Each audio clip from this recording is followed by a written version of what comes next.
તો નિફ્ટીની એક્સપાયરીને એક વીક પહેલાં બજારમાં આજે આપણને થોડુંક મિશ્ર ક્લોઝિંગ જોવા મળ્યું છે. ખાસ કરીને નિફ્ટીમાં આજે તમને એક સારી તેજી જોવા મળી. 25,200ની ઉપર પણ નિફ્ટી ઇન્ટ્રાડેમાં પહોંચતું દેખાયું, પરંતુ ક્લોઝિંગ જે છે ત્યાંથી થોડુંક નીચે આવ્યું છે. જુઓ, સામાન્ય એક તેજી સાથે નિફ્ટી અને સેન્સેક્સ બંધ થતા દેખાયા છે, પરંતુ નિફ્ટી બેંકની અંદર આજે એક વેચવાલી આવી છે. ઓલમોસ્ટ 150 પોઈન્ટથી વધારેની વેચવાલી આજે નિફ્ટી બેંકની અંદર આવતી જોવા મળી, પરંતુ મિડકેપ અને સ્મોલ કેપમાં આજે 0.5%થી વધુની વેચવાલી આપણને બંને ઇન્ડાઇસીસની અંદર થતી જોવા મળી છે.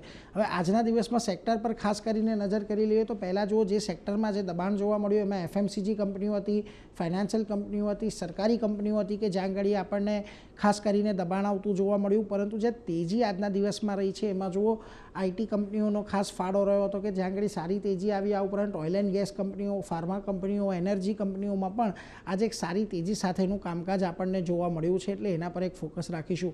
નિફ્ટીના ફ્રન્ટ પરથી આજે આપણને જે ઘટાડો આવતો દેખાયો એમાં જુઓ, Shriram finance, power grid, Adani enterprise, BEL જેવા કાઉન્ટર હતા કે જ્યાં આગળ થોડા ઘણા દબાણ દેખાયા.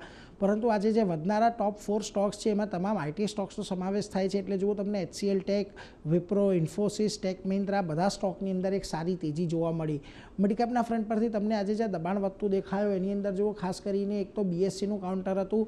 એડિશનલ સર્વેલન્સ મેજર લિસ્ટની અંદર આ ASM લિસ્ટની અંદર BSC આવ્યું છે, જેને લઈને ઘટાડો આવ્યો. આ ઉપરાંત ભારત ડાયનામિક્સ, કોચિન શિપયાર્ડ જેવા ડિફેન્સ સ્ટોક આજે થોડાક દબાણમાં રહ્યા. મોતીલાલ ઓસવાલમાં પણ તમને એક વેચવાલી આવતી જોવા મળી. પરંતુ જ્યાં તેજી રહી આજના દિવસમાં એમાં પણ જુઓ, ઓઇલ ઇન્ડિયા, બાયોકોનનો સમાવેશ થાય છે. HPCL અને ભારતી હેક્ઝાકોમમાં પણ એક સારી તેજી છે, અને ખાસ કરીને આજે HPCL સિવાય તમને IOC BPCLમાં પણ એક સારી તેજી જોવા મળી હતી, એટલે એના પર પણ એક ખાસ ફોકસ રાખજો. હવે આવતીકાલે એક્સપાયરી છે 25,200ની ઉપર, આજે પણ આપણે નથી ટકી શક્યા, એટલે શક્યતા એ છે કે જો 25,000ના લેવલ ટકી જાય છે તો પછી આપણને 25,000 25,200ની વચ્ચે જ એક ખાસ કરીને એક્સપાયરી આવતી જોવા મળી શકે છે.